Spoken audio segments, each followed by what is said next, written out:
What's up, everybody? Let me read you something real quick.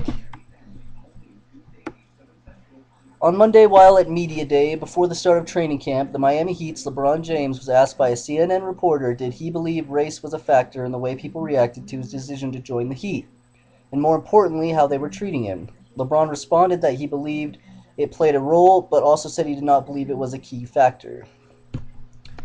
Now, before I get started on this little rant, I'm going to say that LeBron James, quite possibly last year, through the season and through the end of last season, was probably my favorite NBA player, just based solely on what he could do on the court, solely on his physical abilities, and on really the performance in the show that he could put on for the fans every day, day in and day out, or game in and game out every time he went out there. You know, his ability to rebound, his ability to pass, his ability to score points. You know, what I really loved about him was that he does kind of look to pass first. He looks to create plays instead of necessarily always make plays, which is a big difference between him and Kobe.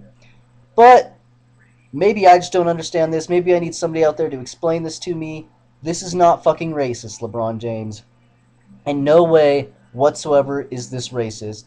I'm getting really sick of LeBron kind of trying, the interviews I've been watching on ESPN. He keeps trying to play the victim role. And it really pisses me off. You're one of the highest paid basketball players in the NBA. You just broke the hearts of every single person. I mean, you got to think, LeBron. These people were in love with you. These people were in love with you since you were in high school. And then they found out that you got drafted to got drafted to the NBA team that corresponds to right where they live, the NBA team in Ohio. You got drafted to the Cleveland Cavaliers, LeBron. These people are in love with you. You are the hero to all these little kids in Cleveland, to all these adults in Cleveland. Let's not forget, guys, Cleveland is probably the worst sports city in the world.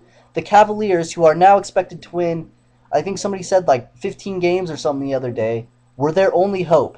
Before LeBron James left, the Cavaliers were Cleveland's only hope. The Indians suck. The Browns obviously suck. The Browns have always sucked since I've been alive. The Cavaliers were Cleveland's only hope. And LeBron, you just broke the heart of everybody in Cleveland. Not just everybody in Cleveland. You broke the heart of everybody in Ohio. You broke the heart of every Cavaliers fan. And now you're going to come out here and play the victim card again and play the race card again. I mean, this race card is really overused. I'm getting really sick of it. I mean, most of the owners, I'd almost go on a limb and say 99% of the owners in the NBA are white, employing 95% of the NBA players, which are black. How is this racist? You guys are getting paid millions and millions of dollars, more money than football players even get paid. And you're going to get up here and complain and bitch about racism. Now, obviously, every NBA player doesn't do it, but LeBron James is doing it. And he's been getting on my nerves all summer. Obviously, I know he got on a lot of people's nerves out there. I'm sure he got on a lot of your nerves out there. He definitely got on my nerves when he got on national television on ESPN and broke the hearts of everybody in Cleveland like a cocky motherfucker and said he was going to the Heat. Now, I have no problem with LeBron going to the Heat, but he just should have sent in a simple message just like Michael Jordan did. And this is when Michael Jordan went back to the Bulls, not when he was going to a different team. This is when he went back to the Bulls. He sent in a fax telling them, I'll be back next season. LeBron James should have said the same thing to the Cleveland Cavaliers, except, you know what? I've decided to go a different direction. I'm going to make this as quiet as possible. But no, instead he tried to make it as loud as possible, put it all over the TVs in the world, and then he gets pissed off when everybody hates him.